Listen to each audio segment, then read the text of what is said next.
और बड़ी खबर इसी बीच एक और मिल रही है, वो आपको बता दें, प्रधानमंत्री पर अपमानजनक टिप्पणी करना मालदीव की सरकार को काफी भारी पड़ता दिखाई दे रहा है। मालदीव सरकार टिप्पणी करने वाले अपने तीनों नेताओं को सस्पेंड कर चुकी है, लेकिन भारत के सख्त रुख से मालदीव की सरकार ने सिर पर संकट के बादल मंडरा रहे हैं। वहां सरकार गिरने के आसार भी दिखाई दे रहे हैं। अब ऐसा क्यों है ये भी बताते हैं, क्योंकि मालदीव में विपक्ष राष्ट्रपति मोहम्मद मोइज़ू को सत्ता से बेदखल करने की मांग कर रहा है। वहां के सांसद अली अजीम ने तो सोशल मीडिया प्लेटफॉर्म एक्स पर सरेआम सरकार के खिलाफ अविश्वास प्रस्ताव लाने की मांग भी रख दी है।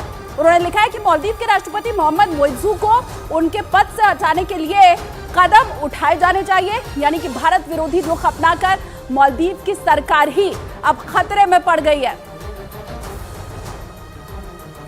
और इन सबके बीच न्यूज 18 की सूत्रों के हवाले से बड़ी जानकारी मिली है। सूत्रों ने बताया कि मालदीव की सरकार कट्टरपंथियों के दबाव में भारत विरोधी स्टैंड ले रही है। मालदीव के कई नेताओं को ड्रग डीलर्स और कट्टरपंथी गुटों से फंडिंग भी मिल रही है।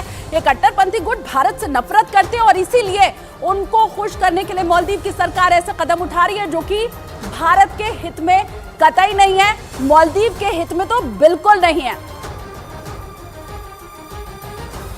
तो बड़ी खबर सूत्रों के हवाले से ये जानकारी मिली है कि कैसे भारत विरोधी ये जो गतिविधि है जो मालदीव कर रहा है, वो दरअसल वो कट्टरपंथियों के दबाव में कर रहा है। वहां पर कट्टरपंथी गुट इतने ज्यादा एक्टिव हो गए हैं कि अब बस वही भारत विरोधी स्टैंड ले रहे हैं और इन्हीं के दबाव में मालदीव की सरकार भी है। यही वजह है कि मालदीव के कई नेताओं को हमने देखा कि कैसे उन्होंने ट्वीट किया, न सिर्फ प्रधानमंत्री मोदी के खिलाफ बल्कि भारत के खिलाफ।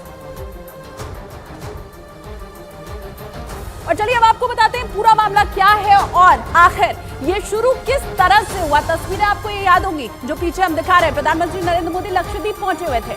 2 जनवरी को लक्षद्वीप गए थे प्रधानमंत्री नरेंद्र मोदी और फिर उसके बाद सोशल मीडिया पर ये तस्वीरें उन्होंने शेयर की थी। आराम से बीच के ऊपर प्रधानमंत्री बैठे हुए हैं। पीएम की तस्वीरों ने लक्षद्वीप के मालदीव से बेहतर होने की चर्चा छेड़ दी। हालांकि प्रधानमंत्री की तरफ से सीधा ऐसा कुछ लिखा नहीं गया था, लेकिन सोशल मीडिया पर यह बहस छिड़ गई। उसके बाद मरियम जो कि वहां की मंत्री हैं, उन्होंने प्रधानमंत्री के ऊपर अपमानजनक ट्वीट किया, भारत के खिलाफ अपमानजनक ट्वीट किया। इसके अलावा सिर्फ मशाला, इसके बाद मशाला भी सामने आ गई, उनकी तरफ से भी अपमानजनक पोस्ट किया गया। 3 मंत्री ऐसे रहे वहां के जिनकी तरफ से ट्वीट किया गया, भारत का मजाक उड़ाया गया। अब उसमें अब्दुल्ला महमूद भी शामिल थे, महजूम भी शामिल थे। तो 3 मंत्री जिनकी तरफ से प्रधानमंत्री नरेंद्र मोदी का मजाक बनाया गया, भारत का मजाक बनाया गया और कैसे मालदीव ज्यादा श्रेष्ठ है, इस बात की बाकायदा चर्चा की गई। बस उसी के बाद से वो कहते हैं ना, अपने पैर पर कुल्हाड़ी मारना, लगभग वही काम मालदीव की तरफ से किया गया। अब खलबली मचती हुई दिखाई दे रही है मालदीव के अंदर। वहां